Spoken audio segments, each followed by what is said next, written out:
Thanks for joining us for today's Scrutiny Children's Services Review Group. I'll just run through the usual housekeeping announcements. So the meeting this evening will be live streamed to the public. A recording of the public part of the meeting will be available on the Council's website within 24 hours of the meeting.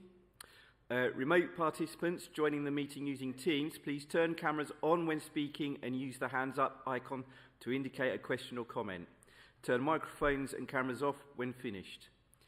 Those in the chamber, please remember to switch microphones on when speaking and speak directly into the microphone and turn off when finished. With attendees in the chamber, please switch mobile phones off or place them on a silent mode. If you need to take a call, please leave the room and return when you've finished.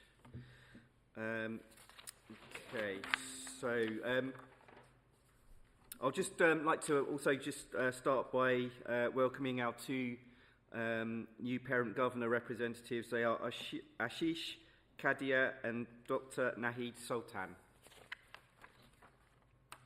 So moving on to the first item of the agenda, which is apologies for absence. Yes, Chair, we have apologies from Councillors Petts, who is substituted by Councillor Underwood, Councillor Gallagher, who is substituted by Councillor Wynne. We got also apologies from the two school representatives, Katie Thompson and Joe Millis. Thank you.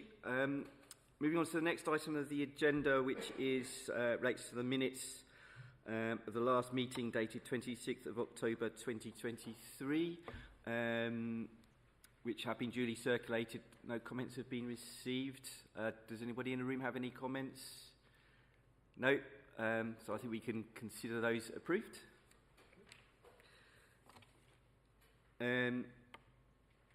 Item 3 is disclosures of interest.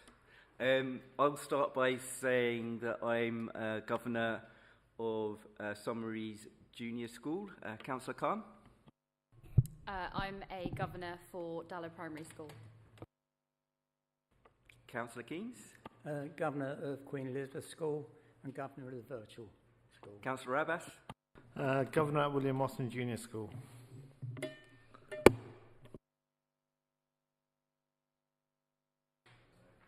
I don't see any other hands up. Oh, sorry. Okay. Hi, sorry. Governor of Wigmore Primary School. Thank you. Did you have your hand up? I'm Nahid Sultan and Governor in Beechhill Primary School. Thank you. I think that's caught everyone. Good. So moving on to item 4, which is urgent business. None, Chair.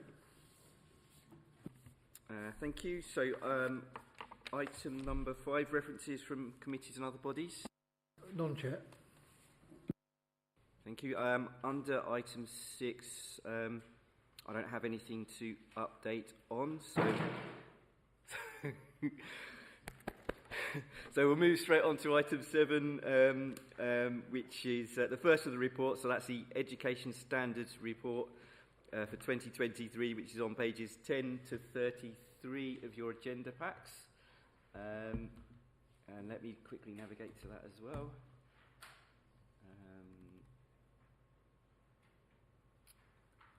So those of you who are looking at the electronic copy, that's page 14, item 7, and that's with Caroline Dawes, is it? Yeah, thank you. Okay, thank you very much, Chair. So I'm assuming colleagues have read the report, but I think there's some important features to pull out. These are the exam results or the standards for children from early years at age 5, for phonics, so early reading in year 1 at age 6, age 7, year 2, key stage 1 outcomes, and then again at year 11, key stage 2. So these poor little ones are getting tested at all of these points. And then the GCSEs for year 11. So these are results for 2023. I think it's important for colleagues to note that the coronavirus pandemic had a huge impact on education and a lasting impact. So I think it's important that we recognise that. particularly if we think about the GCSEs and the outcomes for GCSEs and how we can compare them in 2020 and 2021. It was all based on teacher assessment, so we really can't compare against that. In 2022, students all sat exams, but there was a national methodology to make sure the outcomes weren't suddenly plummeting down. So they were sort of halfway between the teacher assessment and the 2019 results. So 2023 was the first time that students sat exams and they were marked to the same sort of levels as previously. So I think it's important, therefore, that we look perhaps comparing against 2019, which is the last time students were assessed in that way, but not forgetting the sort of experience they've had in the meantime in terms of disrupted education. So if we start with early years, so this is the percentage of children leaving reception having achieved a good level of development. That's sitting at 61%. Not as good as national, so we're still below national, and the bottom end of the eastern region. We're going up, so we've got an increase since 2022 for good level of development, but we're still below the national average, but we're closing that gap. And I think that's a pattern that we'll see throughout the paper, that whilst we're still below, we are improving more rapidly and closing that gap with national. In phonics, that's early reading at the end of year 1, so when they're age 6, you can see that almost 3/4 of children reached the appropriate level. Again, that's a bit below the national, but it shows an increase on last year. So the gap, again, with national is reducing. So we're getting closer to national. Of course, if national keeps increasing, we're going to have to increase even faster to catch up. But that's what we're aiming to do. And I think we're not yet back to the 2019 levels around phonics. It's still a big issue in schools and a big focus in our schools. If we go on to Key Stage 1, so this is the end of infant school, when they're age 7, they take tests and teacher assessment in reading, writing and maths as separate subjects. And again, below the national average, but improving more rapidly, and so closing that gap. You can see from 2019 the graphs, 2019 a dip in 2022, and then getting back up in terms of 2023, but still not back up to the 2019 levels. But you can see that the gap has narrowed. So it was 5.6 percentage points previously. We're now looking at 3.7 percentage points below. But reading is an absolute priority. We need to make sure that we're at least at average for our children. In terms of writing, similar picture, operating below national still, but closing that gap with national. So we've got about 53% of children achieving the expected level at writing by the end of Key Stage 1. Went up from last year, but we're still not back to pre-pandemic levels, as is the picture nationally, to be fair.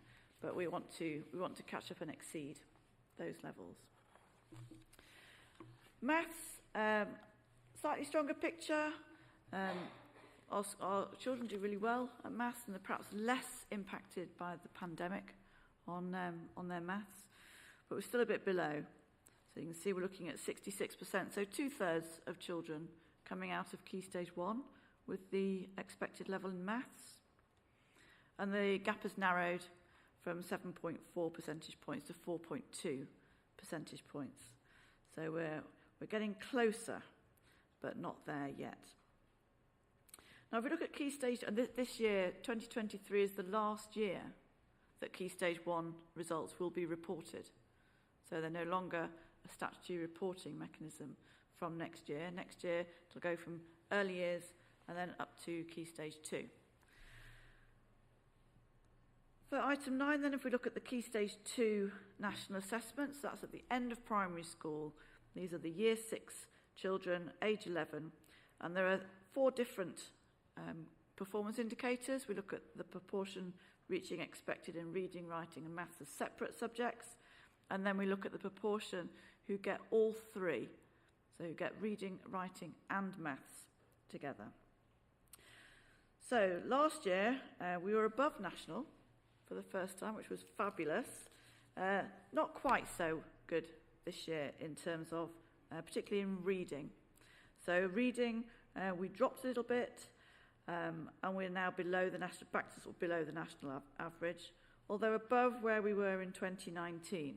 So if we compare against 2019, if we think about 2022 as a bit of a blip, albeit in the right direction, I think we're still looking at an upward trend. So the gap has widened a bit from last year because we're now just below, whereas last year we were just above.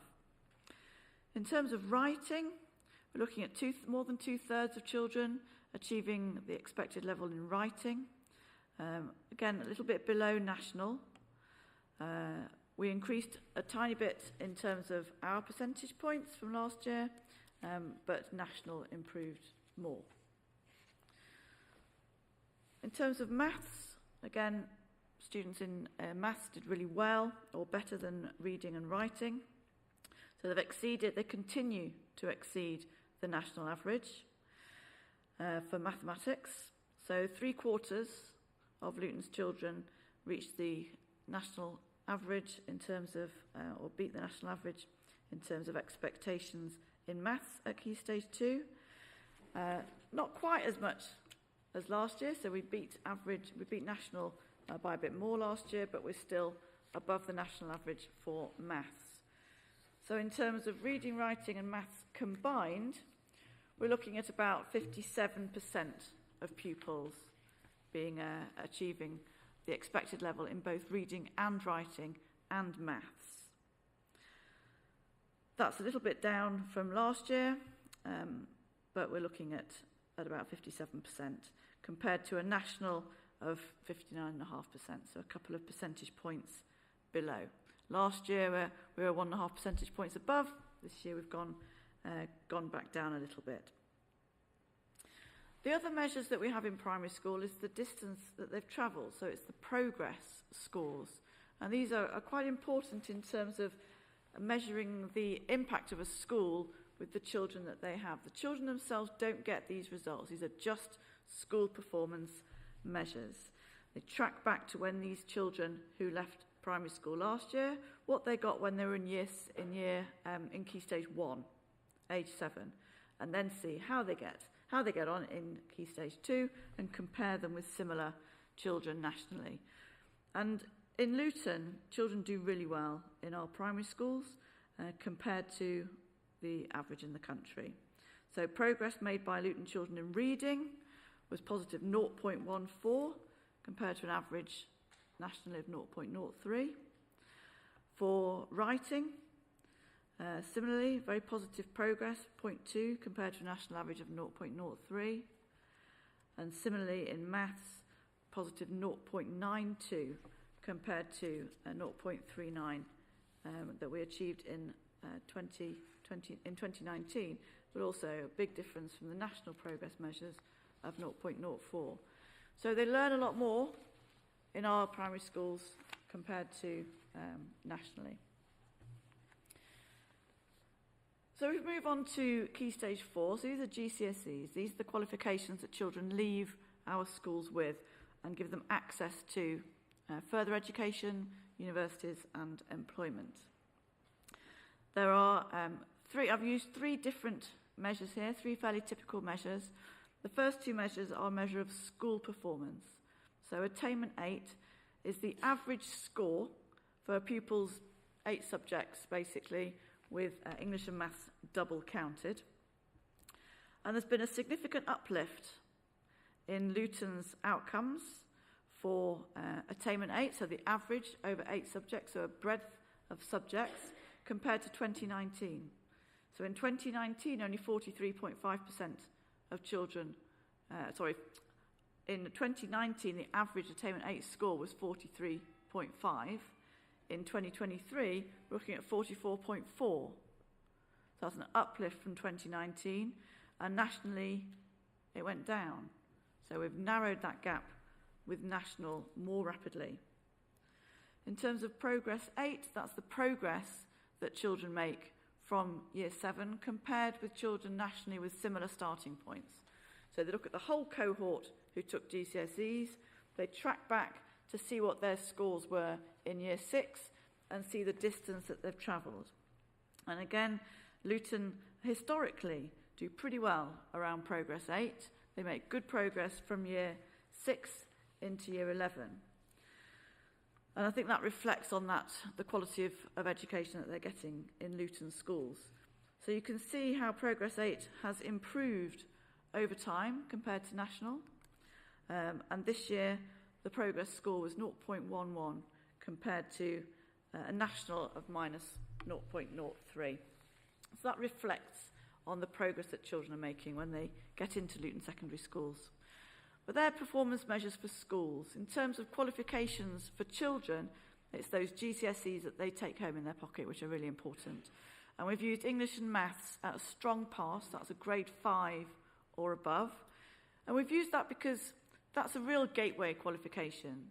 It lets them in to do A-levels, it gives them access to university, it gives them access to employment. So people will often talk about a grade 5 and above being a strong pass. So looking from 2019, we can see a big uplift. So pupils are performing much closer to national than really ever before.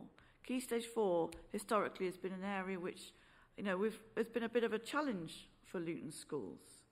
But you can see that in 2019, only 37.6% of children got their strong pass in English and maths. But this year, almost 44% got their English and maths, compared to a national of 45. And you can see the gap in 2019 was much more significant. So I think the conclusion, the key points from this, data can often just bring up more questions, but I think it's important for colleagues to note that the results in early years, phonics, Key Stage 1, and Key Stage 4, they continue to improve at a faster rate than national. So we're closing that gap. We've slipped back a bit in Key Stage 2 after being above national for the first time last year, but still above previous. And I think it was mainly due to the performance in reading. We're not making any excuses about it. You perhaps remember in the media at the time, there was a huge furore about how hard this reading paper was. And how possibly could children read all of these? People worked out how many words a minute they'd have to read, that kind of thing. And it was an issue for our schools. So they're looking at their curriculum, looking at resilience, children reading for extended periods of time. Maths is above the national average, but by a lower margin. Continue to make good progress. So point 2. That children in Luton primary schools made greater progress from their starting points in Key Stage 1 than their counterparts nationally. And similarly in Luton secondary schools. They made greater progress in Key Stage 3 and Key Stage 4 based on their Key Stage 2 outcomes than their counterparts nationally. And this is also improvement since 2019. I think that reflects the improvements of quality in our secondary schools. Looking at tracking those children back, and you'll remember, perhaps colleagues who've been on the committee for a while, will remember us talking about Spotlight on Standards to address low performance at Key Stage 2. These children coming through who've just done Year 11 were the second cohort to go through that Spotlight on Standards programme in primary schools. So that strategy of raising attainment at Key Stage 2 to raise standards at Key Stage 4 looks like it's working from this data. Similarly, our secondary schools are saying that children are coming in with much greater levels of skill, greater levels of understanding and higher standards than ever before. So that's really being recognised. In the appendix, there's a bit more detail around disadvantaged children and children with SEND. I'm pleased to say that even though there's a bit of a dip in terms of national, where our disadvantaged children are still outperforming disadvantaged children nationally, so at every key stage. So if you're a child on free school meals or a pupil premium child, so disadvantaged, you do better in Luton than nationally. in terms of the secondary picture, that was particularly interesting. So there are some differences this year. In particular, this was the first year for Chiltern Academy to come through. That was their first cohort coming through, and they did really, really well. They did really well. The results are published, they're all public, and they did very, very well. But outcomes, they do differ between schools, obviously, we know that. But 9 out of the 13 secondary schools had significant improvements in their outcomes. So the results uplift are not just due to one school. So I think that's to be recognised across many, many schools. And 12 out of 13 schools improved on that percentage of students getting those high grades in maths and English. So we've got a higher proportion of children having access to those qualifications in post-16. In terms of risks moving forward, risks in the primary sector are certainly that we're seeing a greater number of children with more complex needs coming into primary schools post-pandemic. Now, schools are really inclusive, and we welcome that, and schools welcome those children through their doors. But it does sometimes mean that support staff are perhaps now being targeted towards those children with greater needs and perhaps doing less in upper key stage 2 in those exam groups. In terms of the so what are we doing about this? There's a list of initiatives that we're signposting schools to that have been particularly useful. So, for example, writing is an issue for children in Luton. We don't necessarily get better at writing by doing more. There's lots of writing going on. Teachers are teaching writing really well. It's actually about being able to speak. So developing oracy as a strategy to improve outcomes for writing. So we're working with Voice 21, a really well-known organisation, focusing on speaking and actively teaching vocabulary and oracy. So you can see there that we've got 12 primary schools and 5 secondary schools starting work on that. We're continuing to work with RADI, the organisation through Challenging Education, which is about raising achievement of disadvantaged youngsters. And again, this is a long-term strategic approach. We've got 17 schools currently participating, so that should continue to improve our outcomes for disadvantaged children. Again, through systematic and sustainable approaches to improvement. I'm pleased to say that almost all Luton schools are now engaged with the Enigma Maths Hub in some form or other. Enigma Maths Hub is a recognised organisation promoting teaching for mastery. So you might come across that in schools that you're a governor with, or schools where children that you know are learning maths. It's quite different sometimes for some of the maths that we've done when we were at school, but it's really, really high quality, developing children's understanding of maths rather than repetition. And then there's a few other initiatives there. So Whole School Send, we're funding all schools to be whole school send schools, which means that it's not a specialist separate department, that every teacher is a teacher of children with special educational needs. Every head teacher is a leader of children with SEND. So we're working with that. Almost all schools have now completed that. We're finishing off this year in terms of a few stragglers. Race Charter Mark is another initiative that we've picked up this year, partly coming from the Council's BLM motion. So we've got a quality mark in relation to race and conscious equality, about ensuring that any differences are minimised in terms of differences between ethnic groups in terms of their achievements in particular. I'll be bringing a paper back to this group in February, looking at achievement of groups nationally and in Luton, particularly around ethnic groups. So we can compare how different ethnic groups in Luton perform compared to all of Luton, but also compared to ethnic groups nationally. So that will be coming, mark it in your diary, that will be coming in February. And the consultancy and training, again focused on targeted schools and schools that buy back, and again really focused on the importance of reading and writing, particularly through oracy. Any questions? Thank you. Yeah, there's obviously lots of positive trends there. you mentioned in the report some of the, I guess, the challenges and headwinds that we might see. One of those that comes to mind, obviously, with schools are getting in addition to pupil premium funding and PP Plus, they also until I think the end of 2024 academic year they get a COVID recovery fund. But I don't think that goes beyond 2024 as far as I'm aware. So do we know, essentially, are schools prepared for that, and how is that likely to impact these trends? I'd like to say that I think it's unlikely to impact. It's been a nice bonus, but actually schools are focusing on prioritising areas of the curriculum, on catching children up as part of their curriculum, as part of that quality first day in, day out teaching. They've used, generally speaking, a lot of schools have used that tutoring fund and that catch-up fund to really support those additional classes with teachers that they already have. So I don't think it's been a massive factor. So I would hope that when the funding decreases, it wouldn't have too much of an impact. It's going to have more of an impact in relation to the general recruitment crisis and being able to attract staff and the salaries associated with that.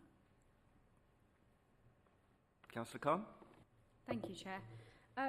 Some really positive trends here. I'm really happy to see that we are moving in the right direction in terms of results. Now, I've got a bit of a shameless plug here. I'm someone who worked for Voice 21, so I'm very, very for it. But I do notice that there's a trend in some schools still struggling to get some of the attainment levels up. What sort of, and I know that Voice 21 offers sort of toolkits and things like that to different schools, but not all schools are adopting that, especially schools that have high levels of, particularly when the attainment gap is quite low, high. Is there any sort of encouragement being made? Because I know it's quite a high membership fee for some schools. Is there any support in that way, or is there any funding pots that they could be directed towards? Thank you. Yeah, so we got enough schools to be able to get a discount. So it's been a reduced cost for schools, and we have targeted schools, particularly schools where there's a gap, particularly schools who are saying we're struggling with writing. We're saying, well, do Voice 21. And I think there's something around schools prioritising it. And so there's a cost associated with everything. It hasn't been too much of a barrier, I want to say, in terms of that. But we are encouraging, like you say, all schools to take part. You can see the numbers of schools that have done, and they're targeted, and they're getting a discounted rate. So what we would hope is that the impact is evident, the word spreads, and schools prioritise it. And again, we can continue next year with a discounted rate as a sort of block booking. Yeah, just supplementary. So there's a partnership between Voice 21 and Luton Borough Council? Yes. Okay, thank you. Councillor Abbas? Thank you, Chair. And thank you, Caroline, for this. And I think it's interesting to see you're saying we're closing the gap with national. But it is quite disappointing to see that at every key stage, from early years to Key Stage 1 to Key Stage 2 to GCSE, we are below national average. And what I'd really like to know is why is that? What are the issues you're tackling? It's fine having a menu of here's this, but what is the issues you're tackling? And I'd be interested to know when was the last time Luton was above national average at any key stage, because I think it's been quite some time. Yeah, last year we were above average for Key Stage 2, but I think that was a blip. So yeah, you're absolutely right. And that's our constant challenge, and our constant challenge to schools.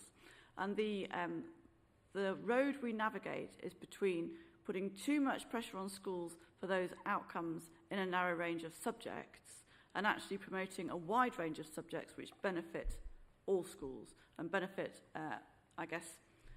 you don't improve writing and reading by doing more reading and writing practice, particularly in terms of tests. Actually, a broad and balanced curriculum is really key. Having said that, we can only get above national if we can close that gap and overtake.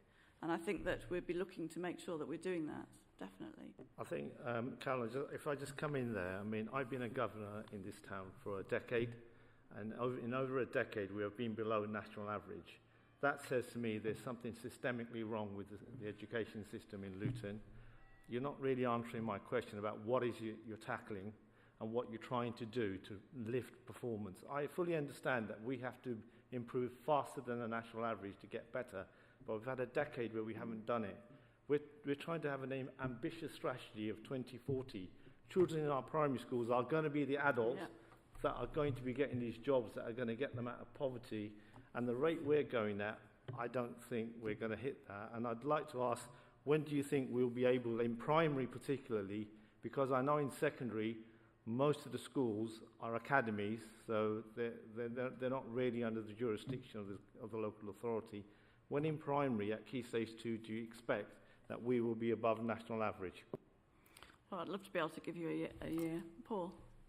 Could I just pick up on a couple of points there? I think it is important to note that the children who actually come into Luton schools and spend their entire school life in Luton schools make rapid progress. I think the progress data shows that those that have been a product of the school and follow through are doing extremely well, so their standards rising. What we do have within Luton is quite a lot of churn of children coming in part-way through year groups, part-way through a school life, and certainly some schools have a huge shift in turnover of children during their time. So what we need to do now is to focus on strategies to help those schools where you have children coming fresh into the school to help them very rapidly make that progress. Because as I say, the evidence and the data showing that those that are the product of the school do make really good progress.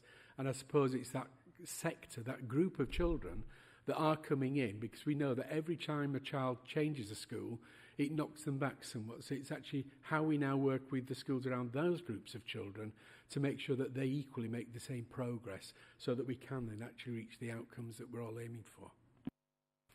Thank you for that, Paul. I mean, but progress, if you enter a key stage below where you should be, your progress will look good, even if you just do what you're doing. So the progress measure isn't really something that you can look at. A grammar school has very high attainment but has very poor progress because the kids come in with high attainment and they do what they're doing. So the progress here, I'm not quite convinced, but I do agree we need a strategy. We need to know what is it we're tackling.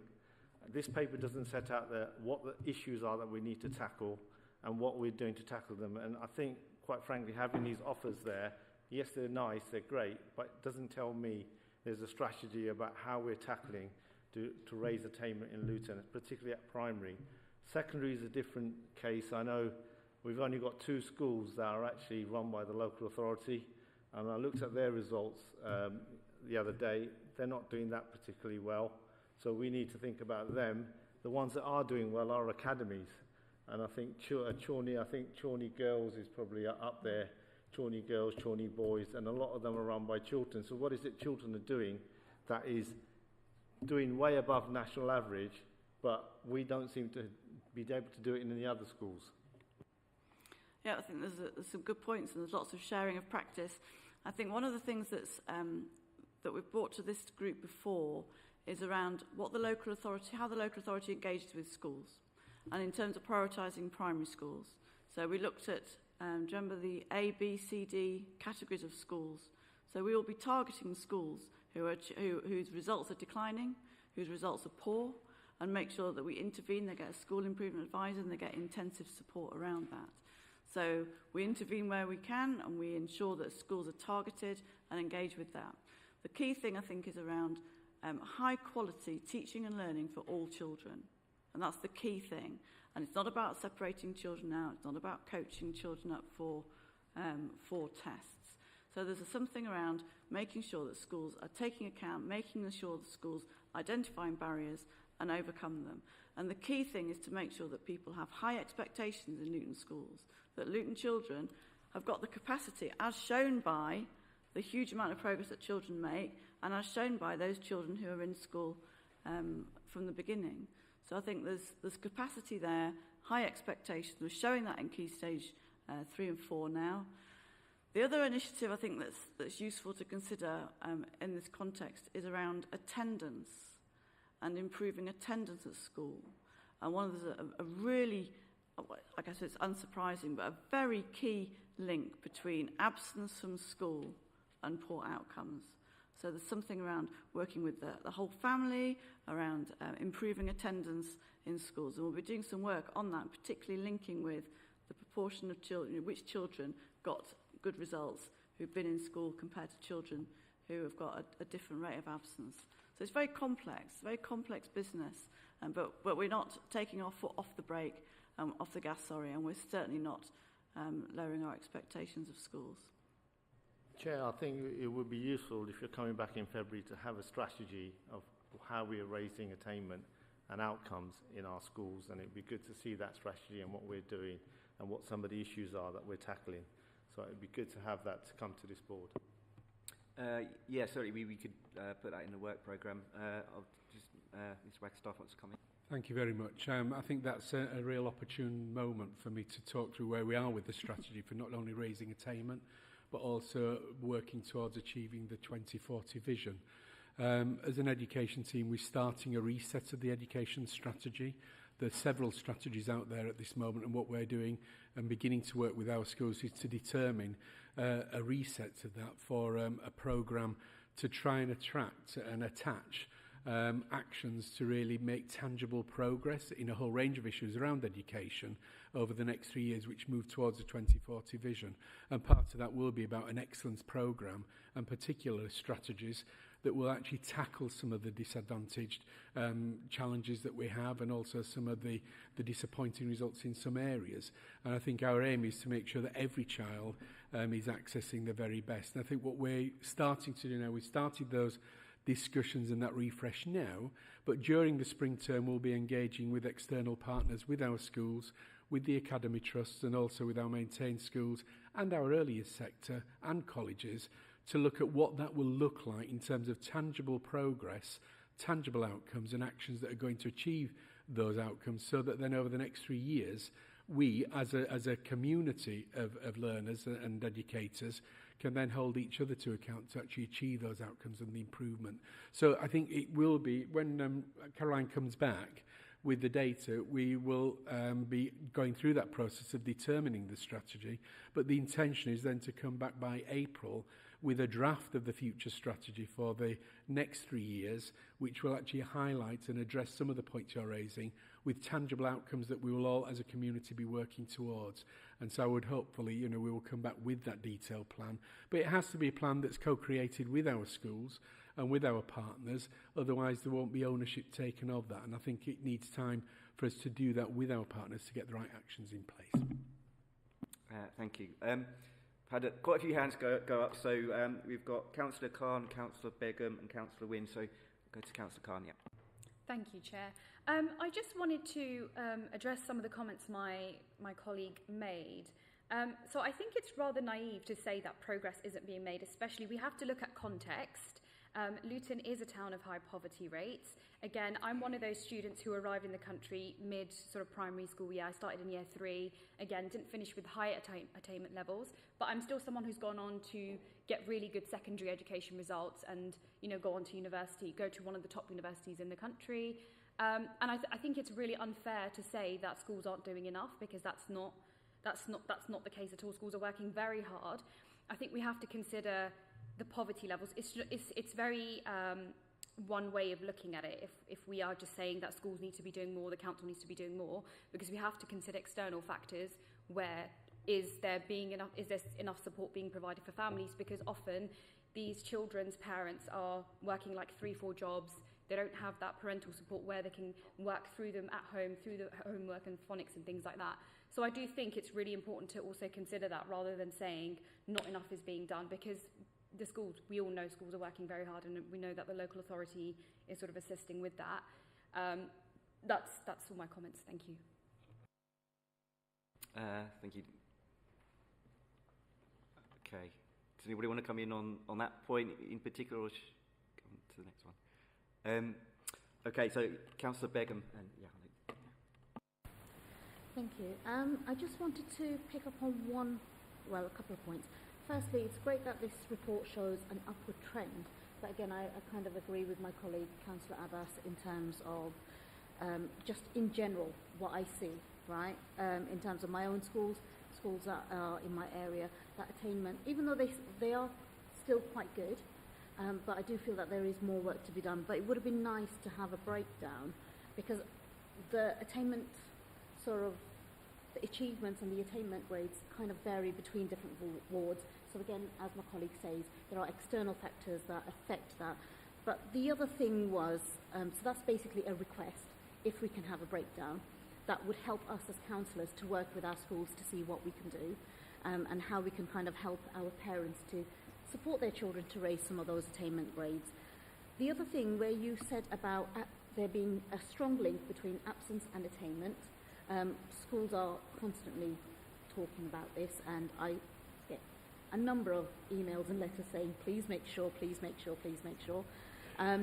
But one of the things I think as a local authority we need to look at is when schools set half days for secondary schools in particular, what you are going to find is that that is when you have your peaks. And I'm not saying it's the fault of the school because they need to do their training, but there's a combination, as my colleague says, of external factors that might affect that. So one of them, and I have quite a few chats with a lot of parents in my local area where they are saying they have to make a choice of safeguarding their child and making sure the child has got somewhere to go at 12 o'clock because they usually break at midday and having something to eat, or do they risk their child hanging around, loitering around the parks and streets and being cold and potentially not having any lunch? So some parents are making the decision of keeping their children at home. You've got the other set of parents that are sending their kids to school, but those kids not turning up because they don't see the point of going into school if they don't have any lessons on a half day, which is what they don't tend to do. They tend to watch videos and things like that. And I hear from my own child that, what is the point? I'm not going to do anything productive. And I think that also has an effect on attainment grades, because the child could be a really high scoring child, but those things can kind of affect the grade. And that mentality, again, can affect whether that child does become that genius and go on to these reputable colleges and universities, and whether they don't. So I myself have a very ignorant 14-year-old who thinks he's a genius and knows it all and doesn't see the point of going in on half day. So every end of term, I absolutely dread the next battle. So I'm preparing myself for the upcoming battles, but I just wanted to know how you are going to work with schools to kind of combat that issue, because I think, especially in my own area, it is a huge problem. So are there anything that you would be looking to do around those, or perhaps axing half days altogether? Yeah, I think there's some lots of questions in there. I think we're talking about very typical 14-year-old behaviour. I just want to say that, I assure you. So we are looking at doing some analysis of attendance during terms which start on a Monday and end on a Friday, and certainly be able to look at those half days. Things around half days are set by the schools quite often. So that's something that governors are responsible for. And it's something that we're talking on this about the same things. How can we say that coming to school is really important if you then, finish on a half day? So I think you're hitting the nail on the head, and I think there's a broad range of analysis that we need to do around that. Paul, do you want to come in on that?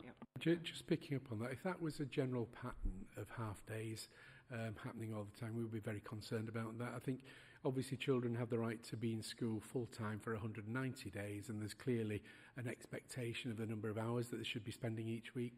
Some schools will provide additional time by cutting down lunchtime so that they are actually covering the number of hours during the course of the week, and by which time they're then reduced by a half day because they make up the time elsewhere. So the equivalent of the time is actually being spent. But if it is leading to patterns of a half day and then children are not turning up in the other half day, I think that's something we'd want to explore with those particular schools. We are aware that academies do have more flexibility in terms of the number of inset days. So some academies are able to have more than the 5 inset days, and some would actually organise those in different ways. But it's something that if it was a pattern that it was coming to our attention through attendance, and it would be something we'd probably want to pick up with our attendance team, that is there a pattern that where schools are running on the half day, is there a pattern that children are not turning up for the other half day when they should be, in which case we'd be able to explore that with the school, with the governors, or if it was an academy with the trust. Thank you. Councillor Wynne? Thank you, Chair. Just to pick up a couple of things that have been said before, I think we have to recognise that Newton has an issue which is that in some cases you use the word oracy. That was good for me because it was a new word. I didn't know it existed until I read your report. But what that means is that if you have, as we have in Luton in many families, people whose natural home language is not English, then oracy stops outside the school gates very often because households revert back to their preferred native tongue. So oracy becomes a problem, which in turn means reading and writing get impacted. So recognising that. Now, going back to the point that Councillor Abbas was making, I get concerned when I read in a report like this a statement which is, I think, if I quote correctly, where you were talking about Key Stage 4, and the comparison was with other schools and other areas with the same starting points. Now, it would appear to me that though we're making progress, our starting point was lower, so therefore those sorts of words worry me.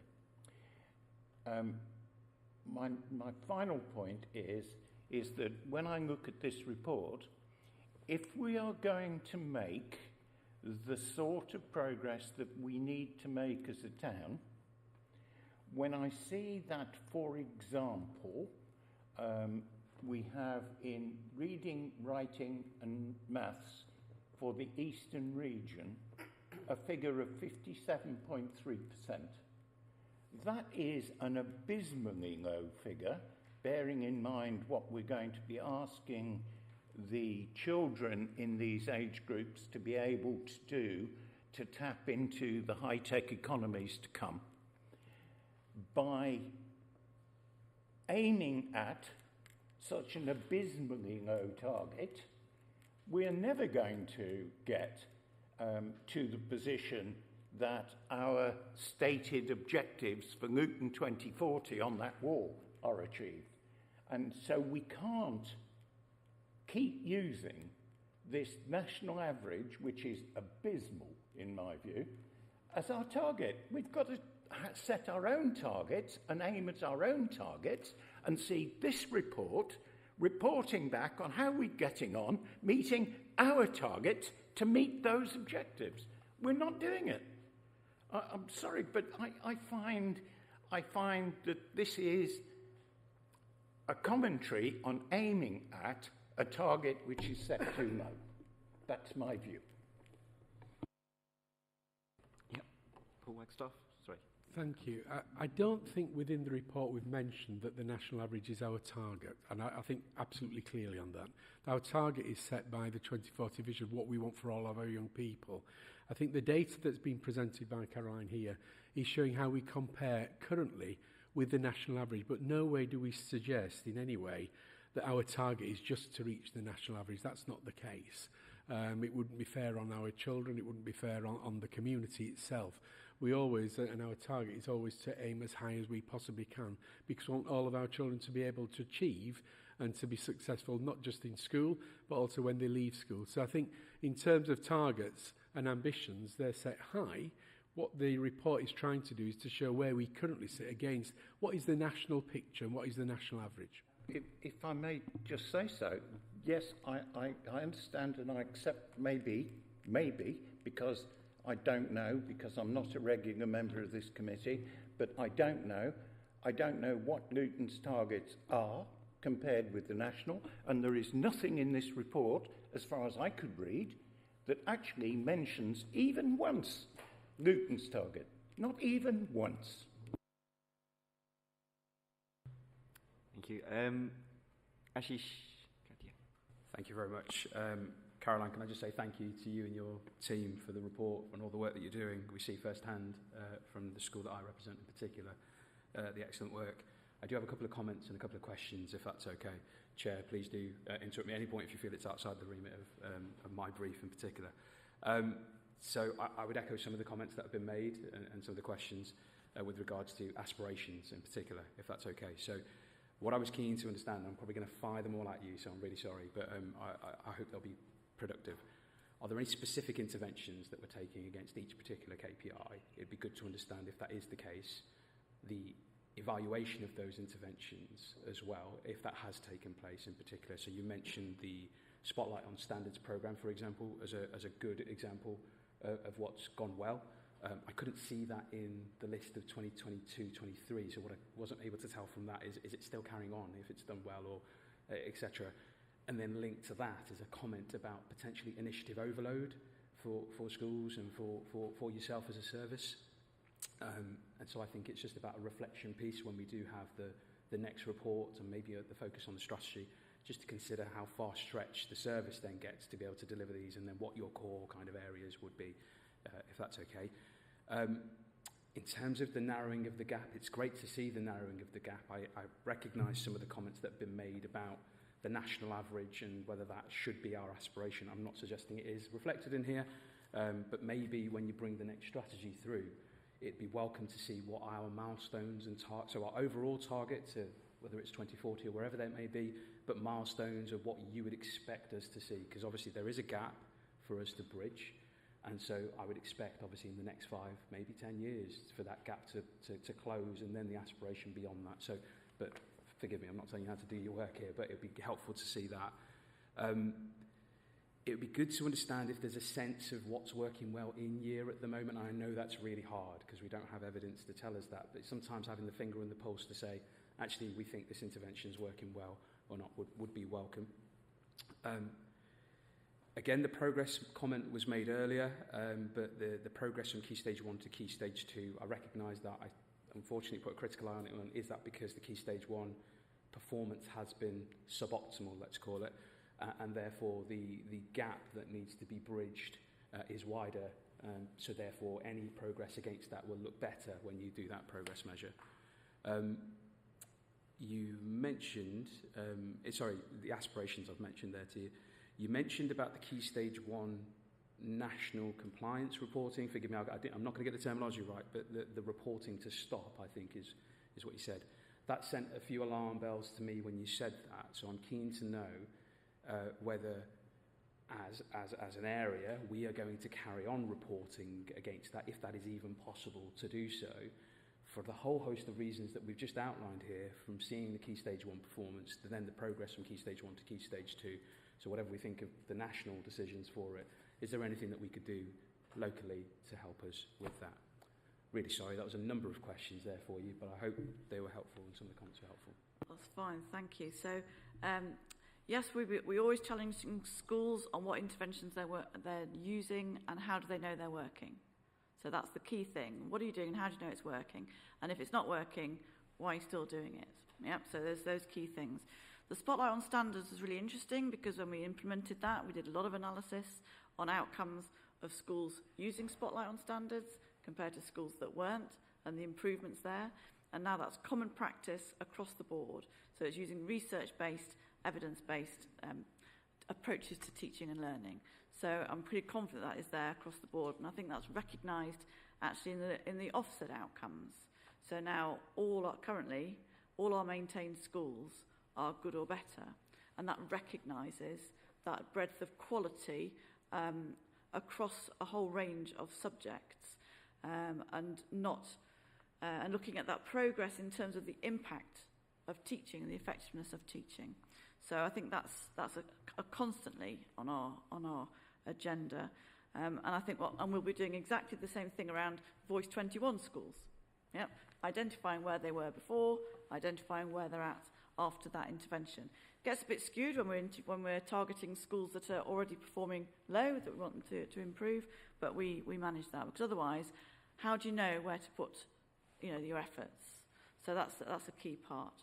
And so I think we will be coming back with a sort of what's working in terms of that impact. And we'll be able to use that data now. Now we'll have had a couple of years post-pandemic where we can really get that. And of course that's then used as leverage to recruit other schools to be doing it. So whilst we know from a school improvement perspective that it's head teachers that improve schools, and the local authority that makes sure schools improve. That's our sort of strapline, if you like. It's around giving them the right information and asking the right questions in terms of that challenge. In terms of statutory reporting at Key Stage 1, we are yet to really find out a picture of the extent to which schools will be submitting that data. Okay, it's an optional approach, so there'll be no national comparator. What we will be doing is on a school-by-school basis, being able to look at trends within schools. So it's still teacher assessment. There's less moderation, so we're not required to do that. We'll be doing it on a voluntary basis with schools in terms of that standardisation. Your Key Stage 1 children doing as well as these Key Stage 1 children. So we'll be holding schools to account about that. So we may be able to look on the number of schools that have improved, increased, but it's really a school level, not a local authority level, and there'll be no national data for Key Stage 1 next year either. Thank you. Thanks. So we've had a lot of debate on this subject. I'm conscious of the time, so two more, one from Councillor Abbas and one from Councillor Underwood. Councillor Abbas. I just wanted to come in and say, I mean, one of the good things you said, Caroline, was about high expectations, and we need to have that. And that's something that you probably heard from the members here, that we have real high expectations. Getting to national average is the first step, and then going above it is what we really need if we're going to hit 2040. And I also wanted to congratulate Councillor Khan behind me, and it's good to hear that she's gone through the system here and gone to a Russell Group university. But rather than being the exception, we need that to be the norm. And when you look at the statistics for Luton, we're at half the national average of children going onto Russell Group universities. So we need to tackle that. And so it's good she's done it. We need more, and that needs to be more the norm. And when we talk about high expectations, poverty and all the external factors, yes, we have them, but we need to look beyond them and rise above that. And there are many schools, particularly in London, in disadvantaged areas, that are doing much better. If you look at boroughs like Hackney, Tower Hamlets, Newham, they send more children to Russell Group universities than the national average. So we have people there that we can see what they're doing. So I think, there is room for us to improve, and I hope we can work with you to do that. Councillor Underwood? Sorry, I think my point was that we need to address and use these external factors in addressing them as supplementary to setting these targets. My intention wasn't to say, it's fine, we're improving. No, what I'm saying as a strategy is addressing some of these external factors and using that as a supplementary to our targets. I think that was misunderstood. Okay, thank you for clarifying. Councillor Underwood, yeah. Thank you, Chair. I'll be quick. Paul referenced the 2040 vision and the strategy reset. That has to start quite quickly, doesn't it? Because children starting school now will be reaching adulthood in 2040. So there's an urgency to this, isn't there? Yeah, we're very, very alert to that Luton 2040 are currently in our schools. Yeah, absolutely.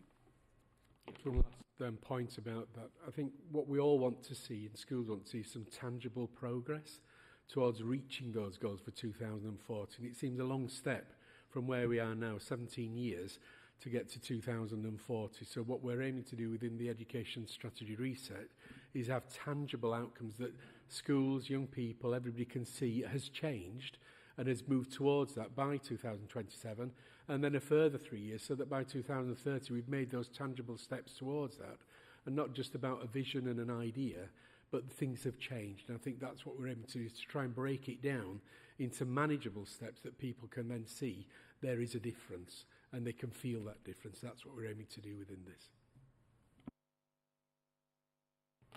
Thank you. Thank you for your report and for fielding all those questions on this very important topic. Thank you. Okay. Moving on to the next item of the agenda, which is agenda item 8, the Children's Improvement Plan Highlight Report, which is on pages 34 to 60 on your agenda packs.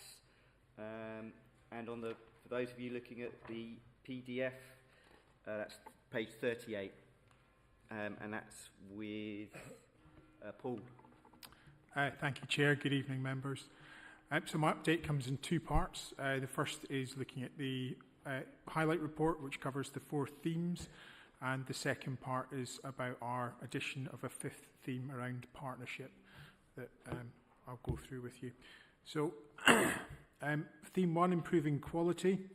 So we've reviewed our workforce strategy now at DMT. We've established that further work is required to ensure the widening of the scope of that strategy to include recruitment of non-social work staff within children's services does not delay the work around attracting and retaining social work staff. So we're now in the process of doing this in 2 phases, with the first phase focusing solely on social work staff, which we expect to complete by the end of this year, and phase 2, the non-social work staff, which does require a bit more research before the beginning of the financial year. Continuing on the recruitment theme, on the 10th and 11th of October, we attended a very successful recruitment event held by Community Live. We had a huge number of contact details given to us by potential candidates, so we're in the process of following these up, and very, very positive feedback about the stall and our ambition. So it was really, really good. And a really positive view of Luton out there and Luton social care, which was, again, really pleasing to hear. We continue with our conversion of temporary to permanent staff. We're working through that as we can.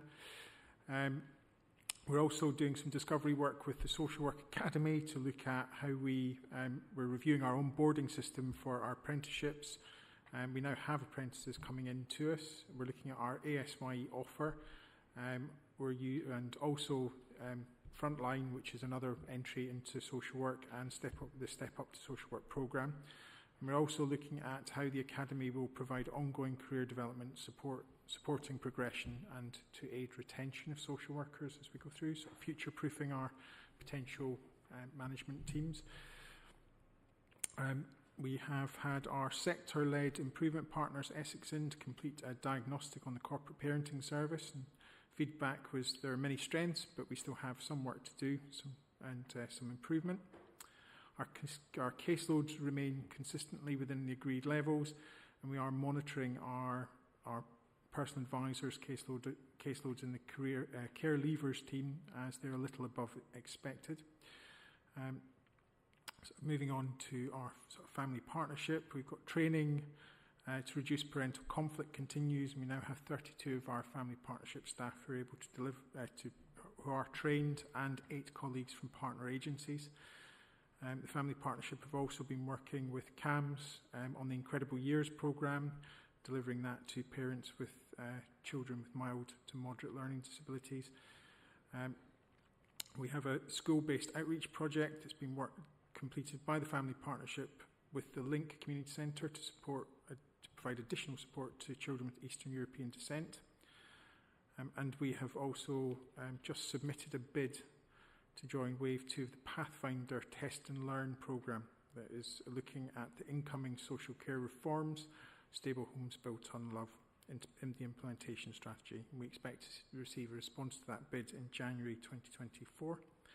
So the key challenge for that theme remains recruitment of qualified staff, but we are working through that in the Workforce Board. Theme 2, this covers child-friendly Luton. So our Luton Rising colleagues and public health colleagues are supporting Luton child-friendly programme, and they have been able to fund the £35,000 a year cost, the engagement costs. We have UNICEF accepted our expression of interest in October, and we are due to start the discovery work with them in January, with a go-live date, an actual hard launch date to be confirmed for a little bit later in the year, but we would do that once we've completed the discovery work. We have identified some child-friendly Luton champions, and we're engaging with them, but work continues to identify more. And we have a child-friendly Luton School Engagement Conference taking place on the 14th of December with primary schools in the morning and secondary school students in the afternoon. That's to gain their early feedback on what does child-friendly look like for our children. I should have put this in the other one, but all our family partnership staff are now trained to be the lead professionals. That's the team around the family work.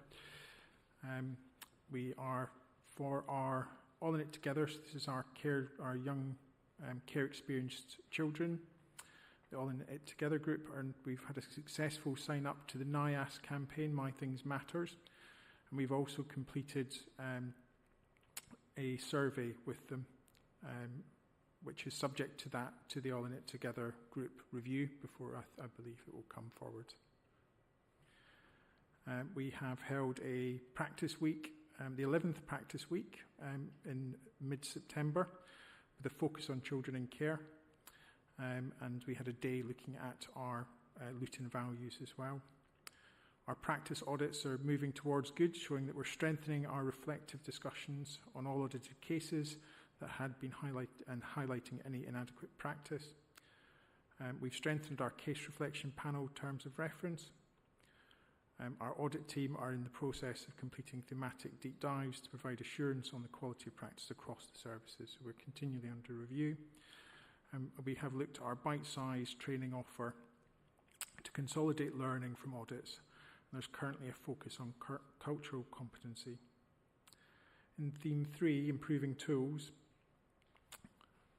we have performance and accountability, governance and terms of reference have been reviewed and updated. And we now have a new performance and thematic meeting that reviews our performance on a monthly basis. Challenges within this theme remain around capacity issues within the LCS and I's lead to roll out some of the changes that we need to do to the portal to strengthen it.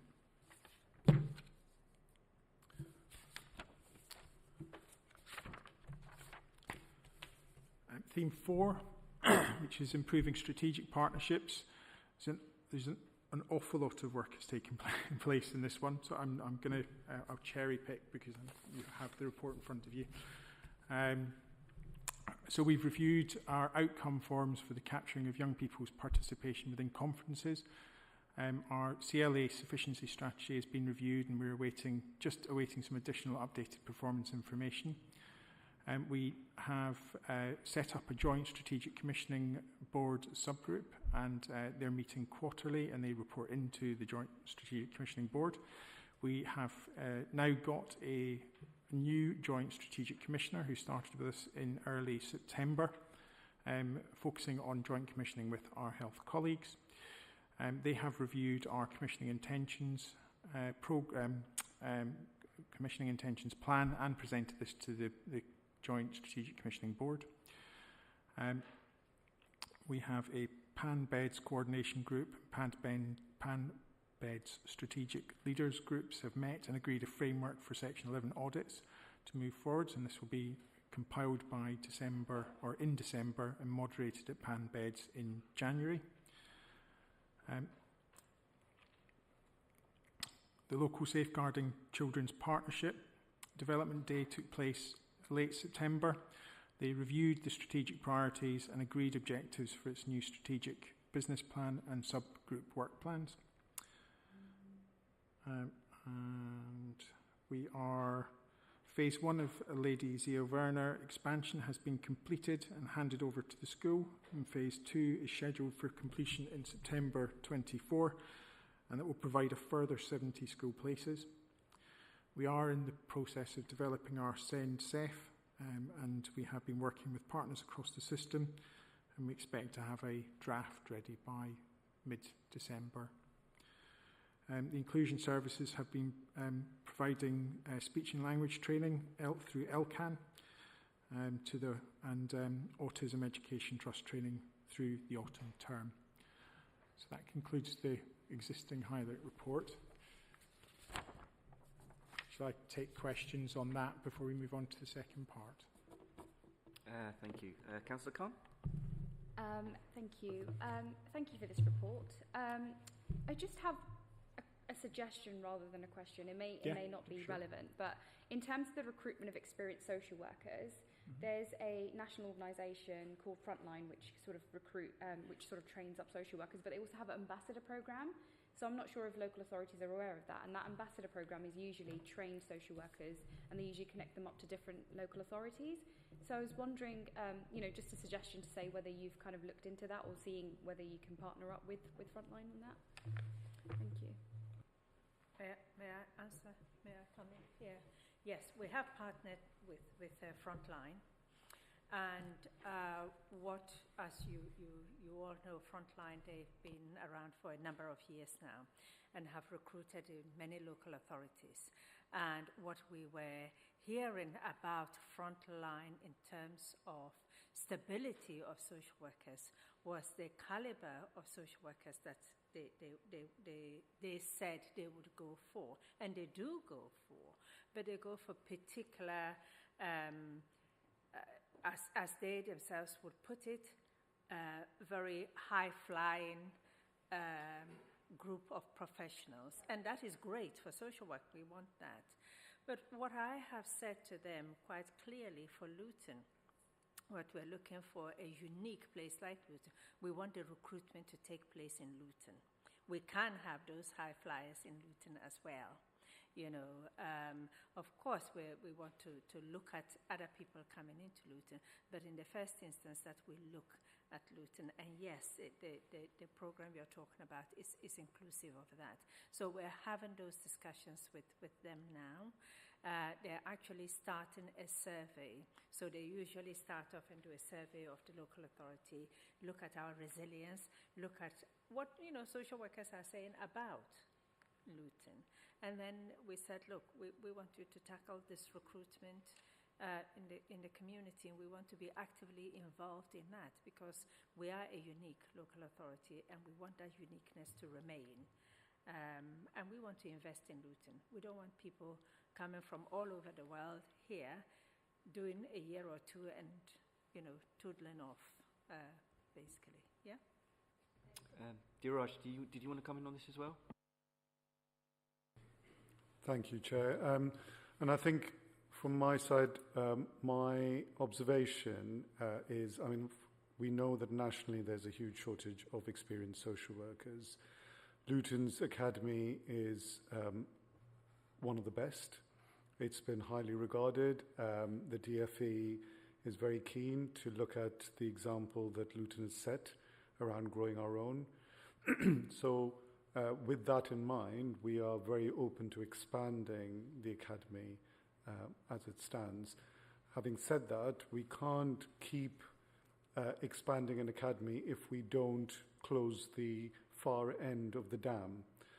One of the challenging incentives that we have to work against is agency market pulling social workers away from permanent appointments because of the draw of additional money in a cost of living challenge that we currently exist in. So we do have to create an environment which means our social work staff, our staff generally, feel they want to be here on a permanent basis, but we also require the support of some of the reforms that the DFE is trying to introduce, which has not yet been passed completely, around challenging some of the arrangements that are out there in the private market.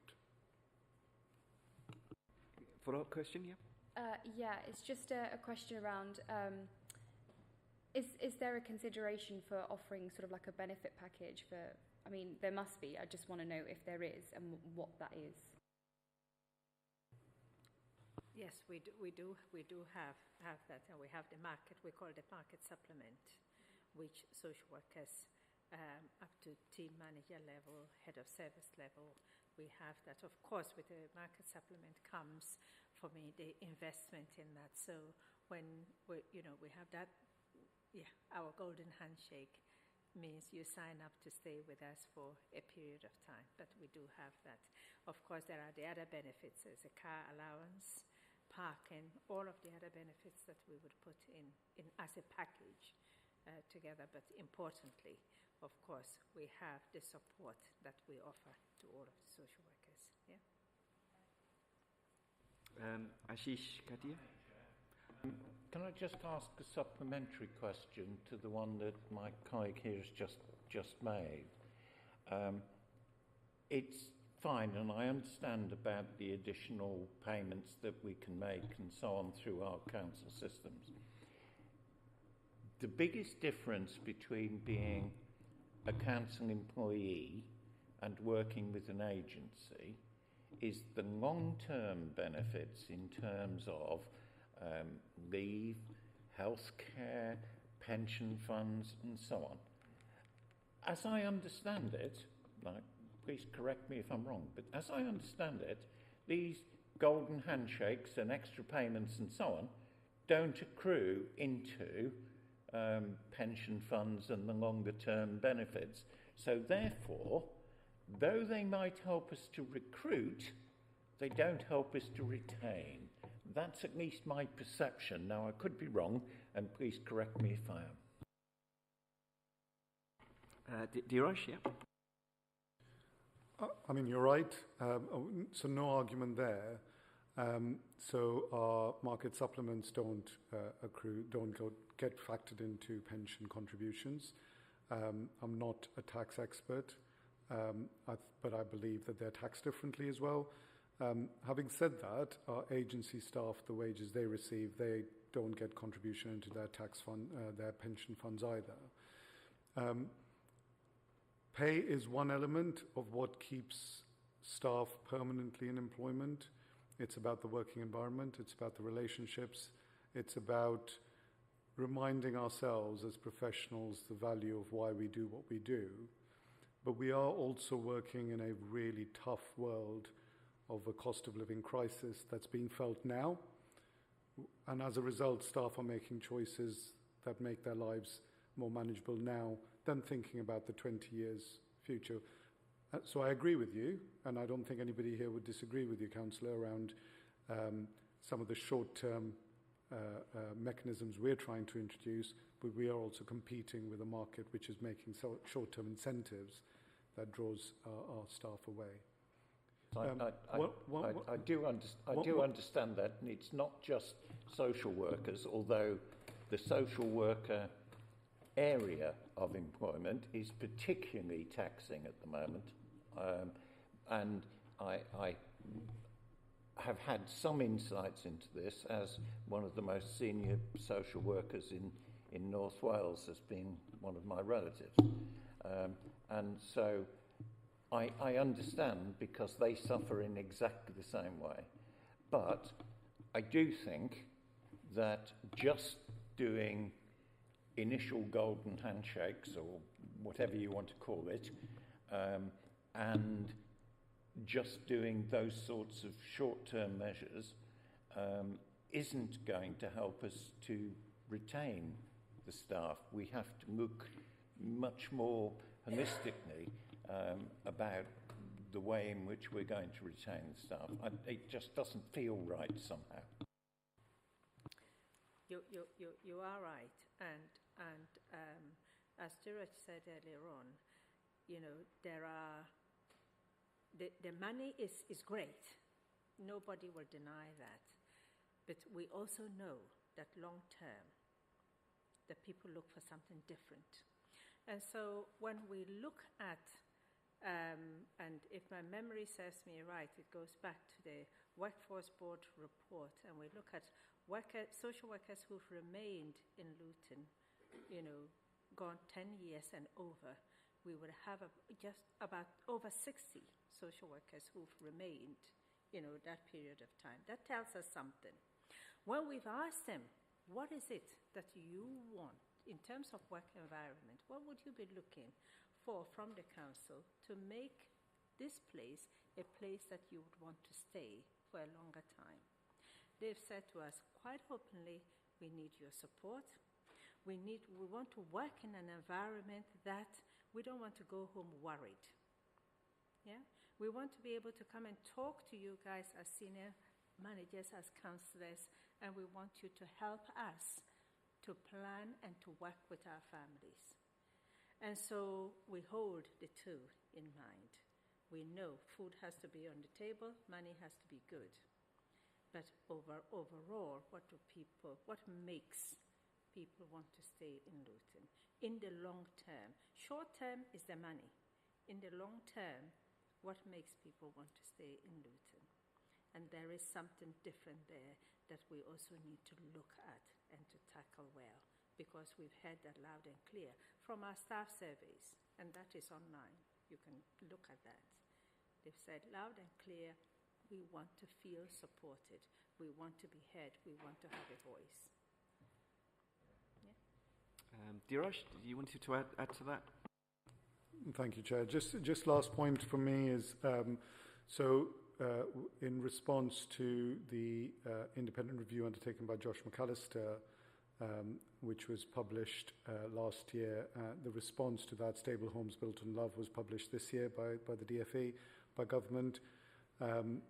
A workforce consultation was undertaken, which was concluded just at the end of last month, and the government intends to introduce some new reform changes at the start of 2024.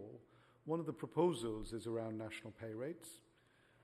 So we look to wait and see the outcome of those consultation reforms that are due to come next year. There's been a significant amount of lobbying from local government officers to the DfE and beyond. So we wait to see what comes of that. Because I do understand the issue concerning recruitment and retention of social workers. I guess, and apologies before I come to you, but I guess adding to the points made, I mean, one of the key things, and I think Teresa probably alluded to it, is kind of intrinsic motivation. So, for example, seeing that there's a career, there's a definitive career progression from maybe being a junior social worker towards being a team leader, manager, that sort of thing. So I'm assuming that's something that you're looking at and have implemented maybe. Absolutely, and part of in our recruitment strategy, it's embedded the progression of career progression for social workers who remain in Luton. Great, thank you. Sorry, you've been waiting patiently, Ashish. I'll call you in now. Not a problem. Thank you very much. Thank you so much for the work that's done in this report. It's really, really helpful for a first-time reader. I'm going to be that person. Sorry, I noticed a minor typo that I thought just before it goes to the board in December, and that's at the beginning of Appendix A. A sharp focus on 4 should probably say a sharp focus on 5. Now you've got a new theme at the very top. But if I can come on to the addition of the new theme, one of the questions I have is there a risk of overlap potentially between that and particularly theme 4 without knowing the details? I'm sure there isn't, but I just thought I'd flag that. And in particular, based on experience outside of the work that you're doing, if there is some overlap, could there be a concern that one theme might think it's being picked up by another theme and therefore falls between the gaps completely? I've got a few follow-up as well, but if it's okay. Okay, I suppose that leads us on to theme 5. So theme 5 came out of SIB in September, and it came out of work that was done by our independent LSCP advisor. Scrutineer, Alan Caton, who did a lot of work over the summer with our partners. And actually theme 5, so if you think of theme 4, it's very much, it's based on us. It's our mandate, it's our workload, it's what we're doing. Theme 5 is what partners have brought as challenges, and but also we put it back to them. So it wasn't just us owning their challenges, we want you to do this differently or that. We said to them, no, you need to help us do this. And so they've offered to lead on these streams of work, and we're in the process of building them out. So I have individuals who look at each theme, so project managers who support each theme. And I don't have 5 project managers, just so you, but I have my team support each theme, and we work with the partners to make sure that actually we're getting the right information and we're following through, because then we will report these into the Children's Improvement Board, and you will get, theme 5 will become a highlight report into this board, into this committee as well. And I will correct that typo. Sorry, I really hate that. I hesitated to erase it, but I thought if it's going to another board after this, I thought I'd try and give you a hand. That's a really helpful explanation, thank you. So that's covered that point. I had a couple of others, but I think the last one then I'll mention, because colleagues have mentioned about the recruitment and retention challenges. I was looking at the risks in Appendix B. I think it's Appendix B at the end. Oh, sorry, I referenced them as risks because based on the second column. Is there also a risk about staff engagement and staff morale that potentially needs to be, just based on what I've read, I just thought maybe is it worth asking the question because of all the challenges that you've mentioned. You mentioned the cost of living crisis a couple of times as well. I couldn't agree with you more. Is it worth just mentioning that, or is that not necessarily a problem area? So maybe staff are engaged very much so and morale is high, but I just thought I'd ask the question. Thank you.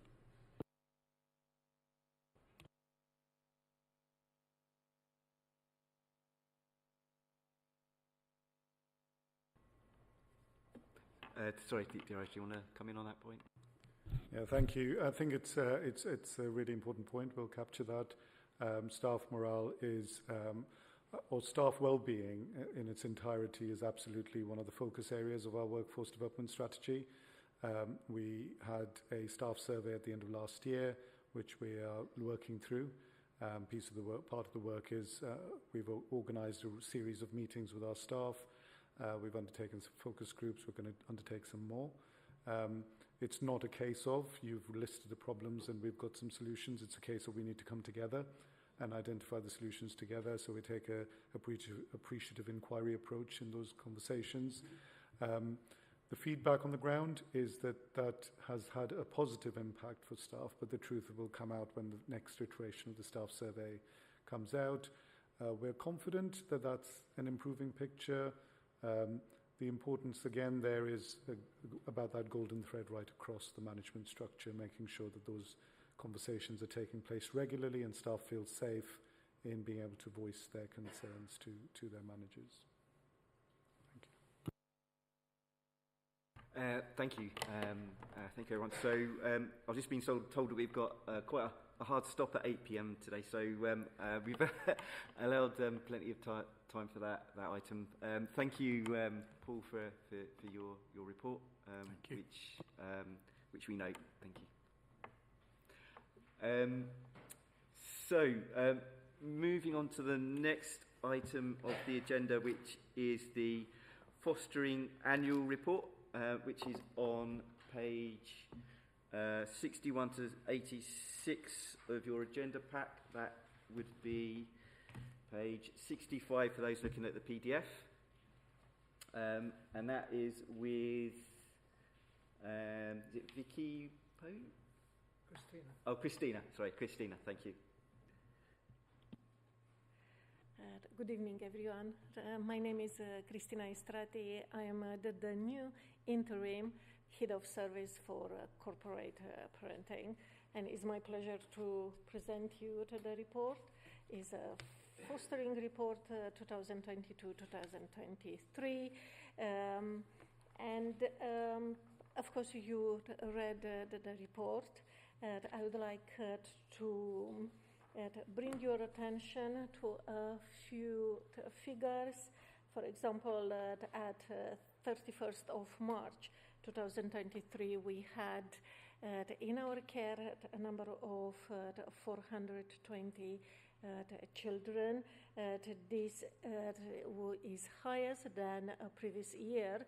Nevertheless, this is positive because it is below the statistical neighbors, and which they are at 73.8 when we've been at 71.1. But I'm going to tell you more about the foster carers and about the children rather than about the numbers.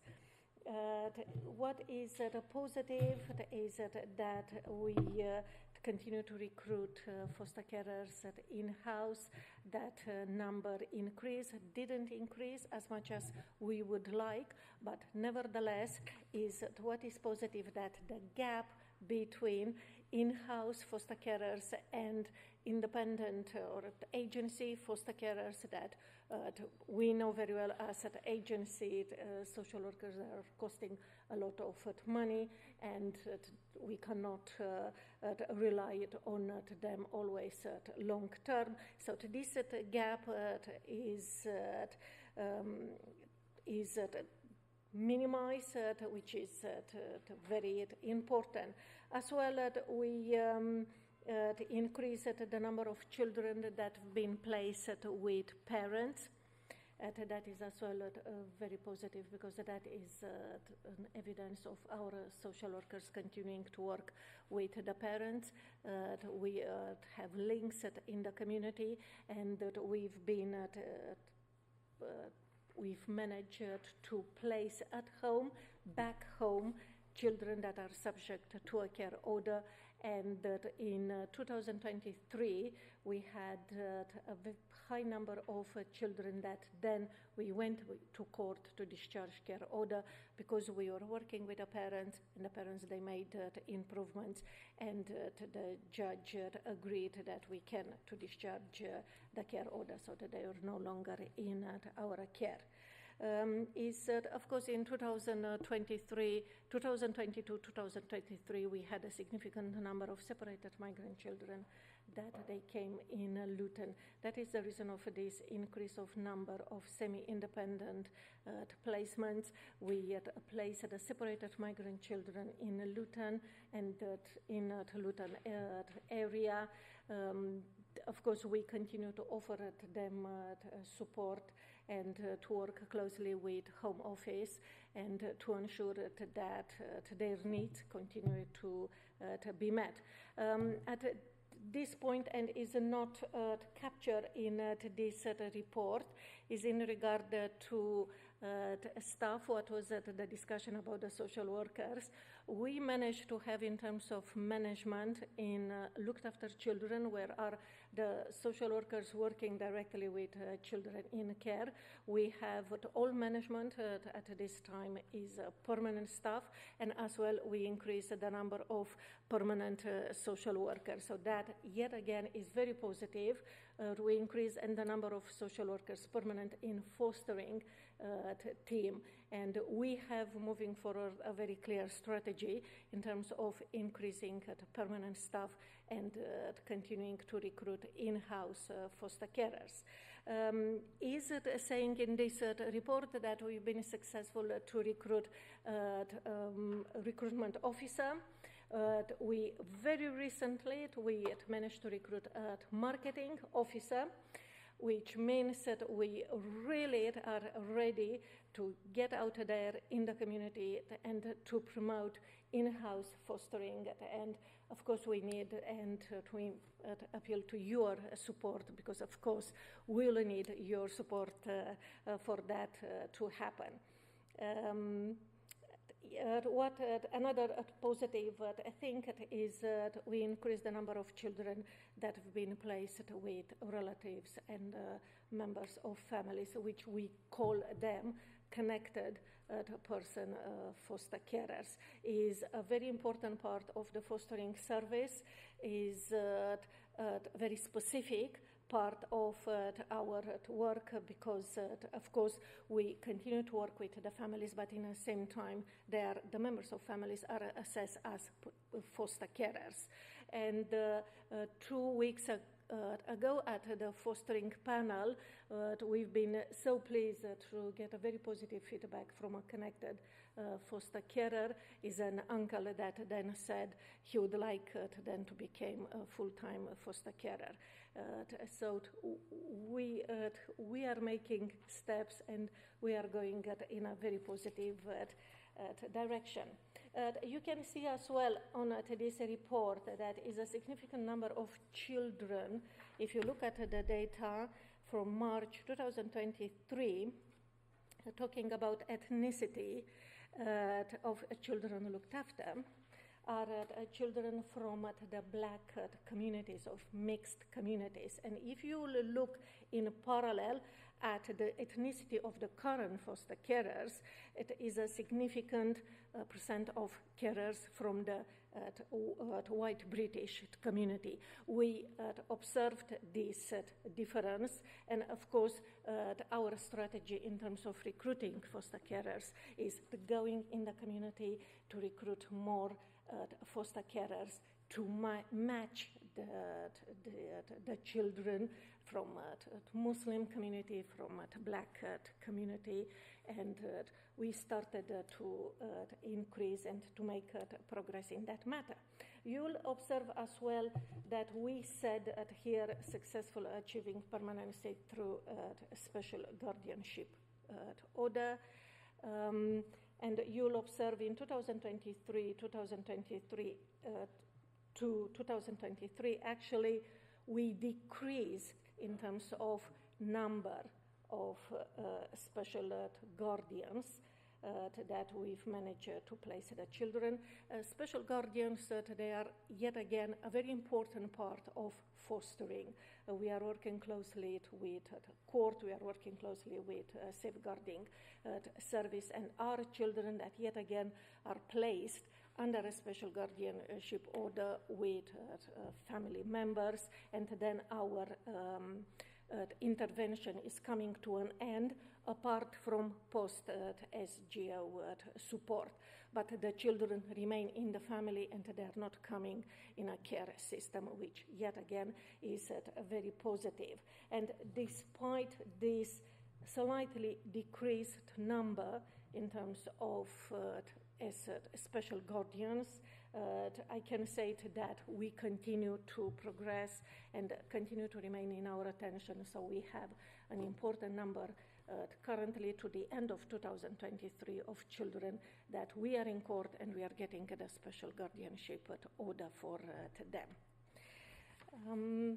In terms of moving to marketing and recruitment, I told you that we have a very clear strategy moving forward, and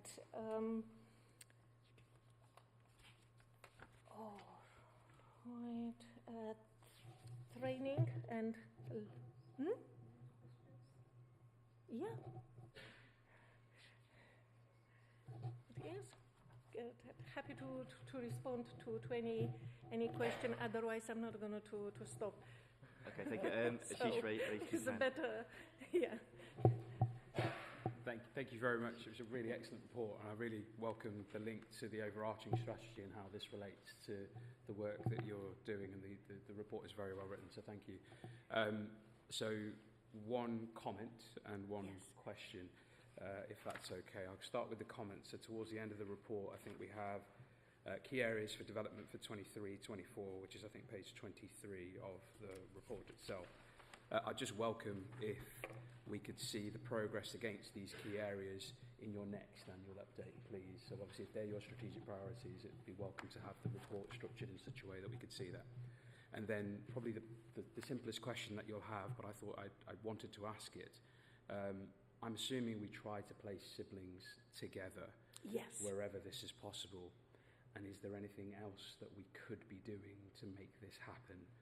And it was the table on page 10 of your report under the sibling groups that struck me that it looked like 21 children in total were impacted by a split. And I appreciate that we try our best to do this, but is there anything else we could be doing to support these children to not be split in the first place? That's a more difficult question. That is a very good question. That is a very good question. Sometimes, because of the children's needs, unfortunately, we have to make the decision. It's heartbreaking to separate them. Nevertheless, when we are in that situation, we ensure that the family time remain is a priority of our care plan. And saying then, how can we keep them together is ensuring that we have foster carers, in-house foster carers that are very well trained and very well prepared. And talking about that, I had a while ago with Foster Carer Association, I had a meeting, and exactly that they were raising and we are looking currently at the training, the number of training or what training we are offering them, because exactly that they said, the communities are changing, the children's needs are changing, and exactly as you said, there are group of siblings. What else can we offer them in order for them to be able to meet the children's needs? So that is very well said, is coming exactly where what we want to achieve, to have foster carers to be able to keep 2-3 siblings with different needs, that we are not in a situation to have to separate the children. Because if a foster carer, for example, has only one placement, is capable to take one child or 2 children, and we have no other option, yet again, is heartbreaking for us to have to separate the children. So thank you. And so, with that, I obviously clearly don't need to know the details of any of these, but in a hypothetical situation where that was to be the case, would you then keep that under review to then ensure that we could keep those? Okay, sorry, it's a very layman's question. Yes, absolutely. And I had spoken a bit earlier about the children returning home. We had a group of children that are here in Luton. There were 1.5 of them, and they were placed in different placements. And what we've managed, we continue to keep the connection between them, and when then we working with the parents, then all 5 of them basically now they are back at home with the parents. So absolutely. Councillor Underwood. Thank you, Chair. Are there expected different outcomes for separated migrant children to other looked after children? For example, is it as desirable for a separated migrant child to be placed within the local authority, within Luton, as a looked after child who is from Luton? I'm afraid I didn't understand the question. Are you asking that is there a desire to place separated migrant children in Luton against? It's very important. It is very important. It's crucial. Absolutely, because we are here. The community resources are here, and we want them here. Sometimes it's not possible, and they are in Bedford or in Hemel, but are still closer. But the priority and our commissioning team, first of all, they are looking in Luton, and we've been blessed. At least for separated migrant children, we have a placement in Luton, so we can place them here. And talking about the strategy, we know that they can meet each other via mosque. There are different communities. They are coming from different countries, even if they didn't come in the same time, but we help them for them to meet together. And we had recently a week at Care Leavers event, and we had organized to Tor Park, something very nice for them, and they've met together and they shared their experience. So it was absolutely very important for them. Thank you, that's reassuring, thank you. Councillor Begum. Just a quick question, I don't know whether you'll have the answer or not, but you know on page 77 you've got the new fees and allowances. Is that up to date to what some of the foster parents picked up on the corporate parenting board we last are working week? on that. Okay. Yes, this is from a year ago. I know we are working on that. And with our new director, we made some very important progress. So this is already done. Just one other thing. I found it really useful to have the foster carers' perspective when we had them in last week. Is it possible to even send them a separate invite to any items that appear on sort of this meeting as well? Would that be a possibility or not? Because then at least we're capturing their points of view as well, and they might have questions that might affect them that maybe they can have an influence on. I've met with them and I spoken with them, and I wanted actually to bring, because they I didn't know if I can invite them or not. They said they are busy. They said it's too short notice, but absolutely, I would love to have them here, and of course their view, and they knew I am presenting this report, and they know what I am presenting. So absolutely, we want to bring them together with us. Teresa Gallagher, do you want to come in on that as well? Well, I was just going to say that, of course, this is Scrutiny is a different board to corporate parenting, and democratic governance applies here. So, you know, in terms of invitation, we have to go through that democratic process. Yeah.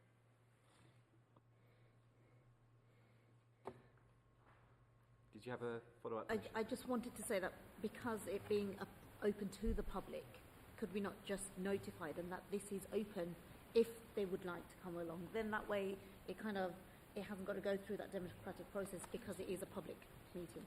That's all. Absolutely. Thank you. Councillor Abbas, yeah. Just the time, Bert's going to kick us out in a minute. I'm just going to say thank you for this report. It's got a lot of detail, and I fully recognise that obviously there's an issue around recruiting black foster carers.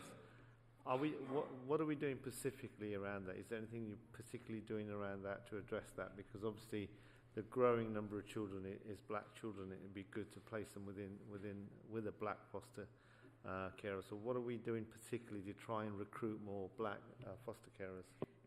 Yes, thank you so much. It's about advertising. And as I said, we just recruited a marketing officer. We didn't have that. And basically the managers, and together with the social workers, they are doing advertising.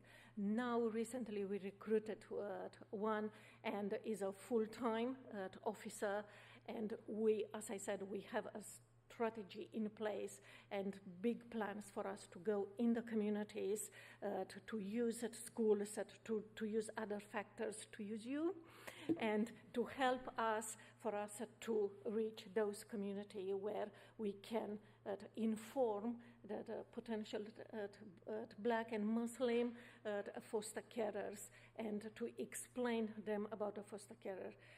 And so beautiful is to give a house to a child, to give a home to a child. Thank you for that. It's good to hear you doing all of those things. Last question, and this is a bit more, we can see the number of children coming into care increase. I think it grew by 10% from last year. Are we doing any sort of planning ahead and looking at what the care population might be next year, 2 or 3 years down the line? Because I'm just worried that if we don't do that planning and start thinking like that, we're reacting every year to what's going on. No.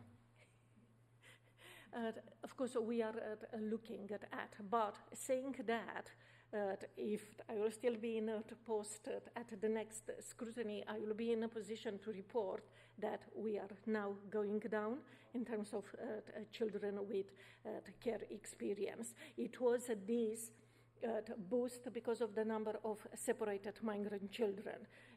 In one point, we had 77 separated migrant children coming in a very short period of time. So that was, we are continue to look for them, and of course, any referral we will continue to take, and we will continue to accommodate. We don't know, we might get tomorrow morning an email from the Home Office saying to us that there are 5 separated migrant children in a hotel. And of course, we will have to quickly to do the assessment and to accommodate them if we determine they are under 18. So you are absolutely right. We are looking at these figures, but is an element of unpredictability that we have to be ready for us to meet the children's needs and to accommodate them. Dheeraj, you wanted to come in on that? And I think the main focus for us is early intervention prevention, because actually if we can address issues early on, support families to successfully look after their children, we will reduce the number of children coming into care. So that is our biggest priority, one of our biggest priorities, part of 2040 as well. Just very quickly, coming back to, in terms of our access to recruitment of certainly Black African carers, just to add to what Christina has said, some of the work that I have done and will continue to do with Reverend Denny, you would all know, yeah, and the pastors in Luton, to kind of come, be able to access through the churches so that we promote fostering, through them. So it is slow progress. You all know this, but that is happening. And sorry, just one last point on that as well. I think it's also, I completely agree, as you raised the point about trying to match children with cultural matches. We also have some fantastic success stories of non-matched foster carers who've done a staggering job and actually really promoting cultural competence, training, and drawing out those values of why they're fostering and exercising our corporate parenting responsibilities has made a huge difference to lives of children where there hasn't been the cultural match. Thank you. Any other questions or comments onto this item? Don't see any hands raised. So thank you for that comprehensive report and your responses. Thank you. So moving on to the next and final agenda, which is the item 10, the draft work programme. That's on pages 87 to 99 of your agenda. So that would be page 91, I think, of the PDF.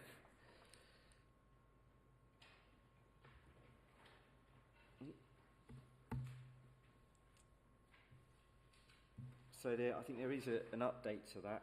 Let me just get there. So the meeting in January, we have an additional item which has come forward from the a leaders briefing, and that is to cover Luton children and young people mental health. So that would bring the number of agenda items on that day up to 5 items. So I think perhaps 4 items. Oh yeah, that last one isn't an item. Yeah, so that brings us up to 4 items.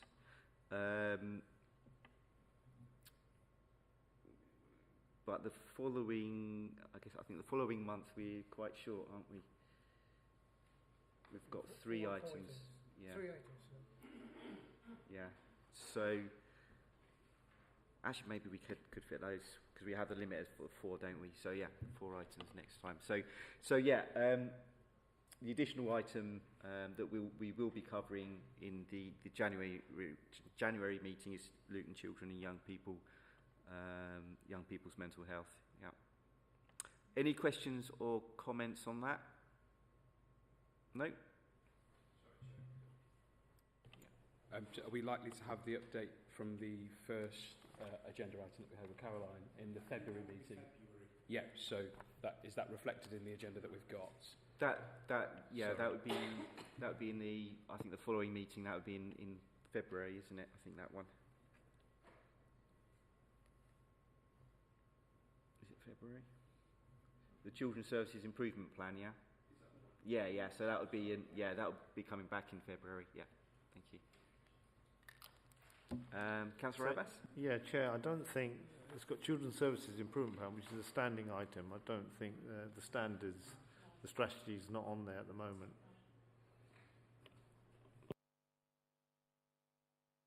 Yeah, I think the strategy is going to be coming a bit further. Do you know approximately when that is likely to be available to come to? The Education Learning Strategy Reset, we're aiming to have a draft in preparation around April time, and it will be coming in early summer for scrutiny before it's then finalised. Okay, yeah, so that will be in the new work plan for the following year, yeah. But we have it we have it noted, so that will come back, yeah. Good. Any other questions? Great. Thanks everyone for a lively debate and